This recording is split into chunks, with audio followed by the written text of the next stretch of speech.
Tim Russert on the board.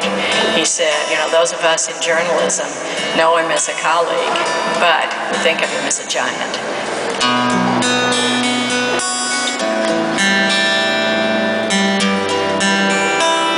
You know, we all miss Tim Russert. He was always a great supporter of the America's Promise Alliance. Tim and I used to go head-to-head on his television show on Sunday, and I always enjoyed it. And I had to be at my best because he would always be at his best.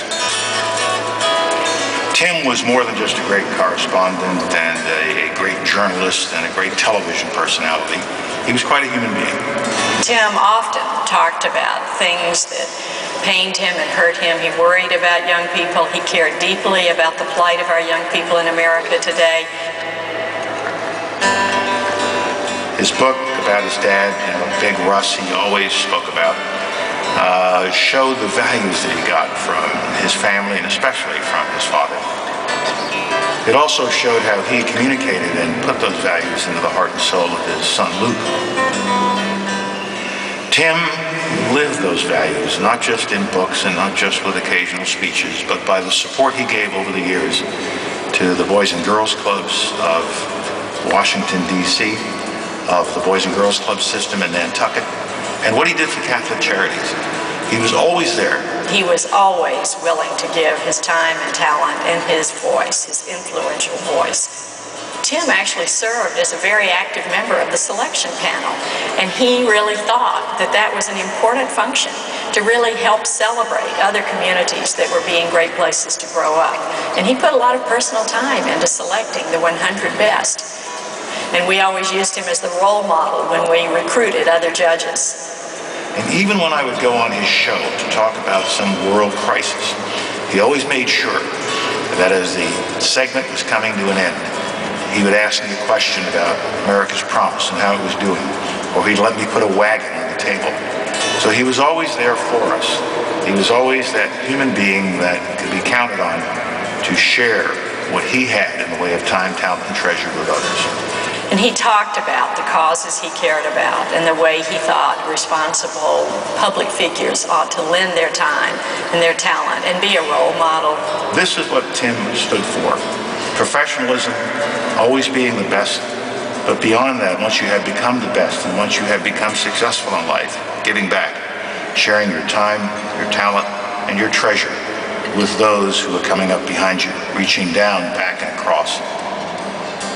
And so tonight, as we continue with our celebration for the 100 best communities, and congratulations to them, and as we welcome Ann Curry as our master of ceremonies, let's all pause and remember a great American, a great friend of the America's Promise Alliance, a great friend of all American young people, my friend, Tim Russert.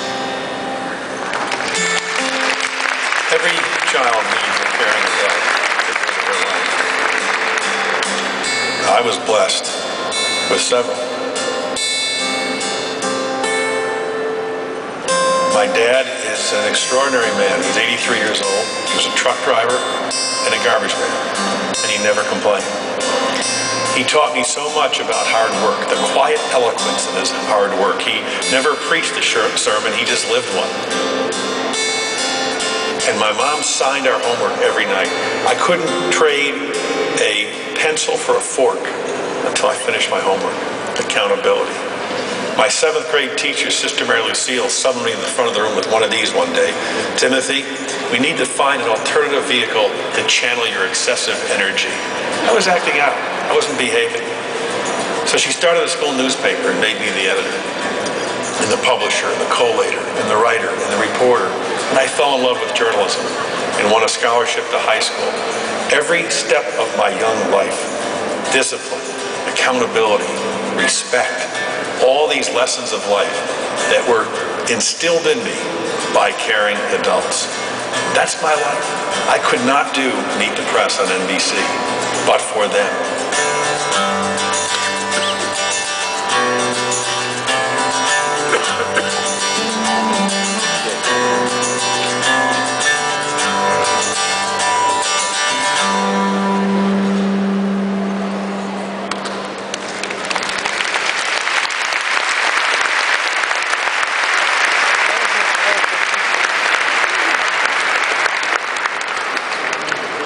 Tim, when we lost Tim,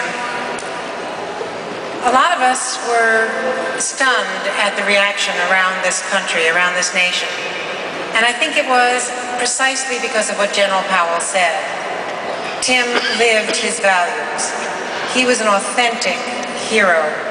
He was the person you see on that screen and you saw on television every day. He loved his work. And fortunately for all of us who had him as long as we did, he channeled that excessive energy into doing great public service as a journalist and as a supporter for organizations such as America's Promise that do so much to save our children and preserve our most vital resource, the next generation. He loved his family, he loved the Buffalo Bills, he loved NBC, he loved journalism, and he loved young people. And all of you who serve young people by committing to your communities. So I'm especially honored to represent NBC here tonight. And I know Anne is thinking of us tonight as she returns at some point from Pakistan and from her very, very difficult and dangerous assignment there.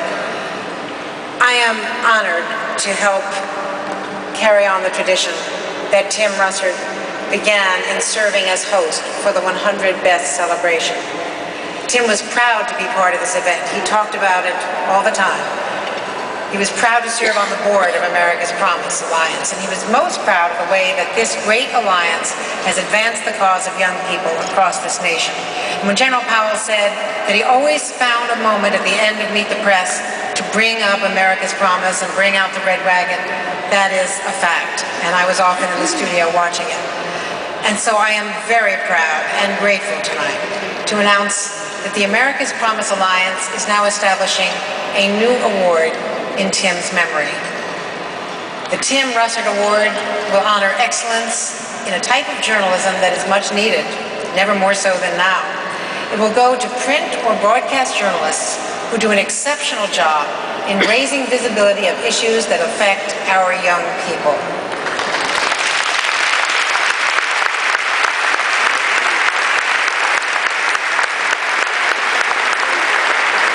One of Tim's colleagues and friends, I'd like to thank the America's Promise Alliance for creating this award, thank Alma Powell, thank all of you who have contributed so much to it and who have supported it for what this represents. Not just a great honor, but a worthy challenge for our profession, a profession that has never been more challenged and more needed than it is today. Tim's example will help us strive to meet that challenge.